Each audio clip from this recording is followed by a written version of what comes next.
നമ്മുടെ പൊട്ടൻഷ്യലോ നമ്മളുടെ കഴിവുകളോ നമ്മളെക്കുറിച്ചുള്ള യാതൊരു ധാരണയില്ലാത്ത ആളുകളെടുത്ത് പോയിട്ട് നമ്മൾ ഐഡിയാസ് വിളമ്പാൻ നിൽക്കരുത്.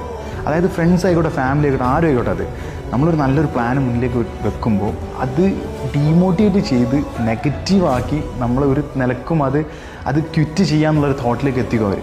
സീരിയസ്ലി അതിന് റീസൺ എന്ന് പറഞ്ഞു കഴിഞ്ഞാൽ രണ്ടാണ്. ഒന്ന്, നിങ്ങളെ പറ്റിയുള്ള ക്ലാരിറ്റി അവർക്കില്ല. രണ്ട്, നല്ല നിങ്ങൾ വളരുന്നത് അവർക്ക് ഇഷ്ടമല്ല. നമ്മൾ മോട്ടിവേറ്റ് ചെയ്യുമെന്ന് വിചാരിച്ചിട്ടാവും നമ്മൾ ഐഡിയാസ് അവരോട് പറയുന്നത്. അവരത് കാണുന്നത് നമ്മളെ പൊട്ടൻഷ്യൽ അവർക്കറിയില്ല, നമ്മൾ ഏത് തരത്തിലുള്ള കഴിവുള്ളവനാണെന്ന് അറിയില്ല, നമുക്ക് എന്തെല്ലാം ഗ്രോത്ത് പ്ലാൻ ഉണ്ടെന്ന് പോലും അവർക്കറിയില്ല. ചിലപ്പോൾ അത് അറിഞ്ഞിട്ടും കൂടി അവർ നമ്മളെ തളർത്തും. സോ നിങ്ങളെ ഗ്രോത്ത് വിഷൻ അലൈൻ ചെയ്തിട്ടുള്ള ആളുകളോട് മാത്രം ഐഡിയാസ് ഡിസ്കസ് ചെയ്യുക. അതല്ലാത്തവർക്ക് നിങ്ങൾ ആക്ഷൻസ് കാണിച്ചു കൊടുക്കുകയാണ് ചെയ്യേണ്ടത്.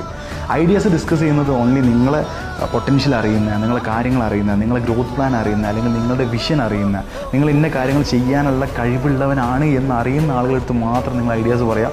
അവർ നല്ല രീതിക്ക് സപ്പോർട്ട് ചെയ്യും. അവർ നിങ്ങൾക്ക് പാത്ത് കാണിച്ചു തരും. മേ ബി സക്സസ്ഫുൾ ആയിട്ടുള്ള ഒരാളാണ്, അല്ലെങ്കിൽ നിങ്ങളുടെ മെൻറ്റർ ആണെങ്കിൽ അവർ നിങ്ങൾ ഗൈഡ് ചെയ്യും.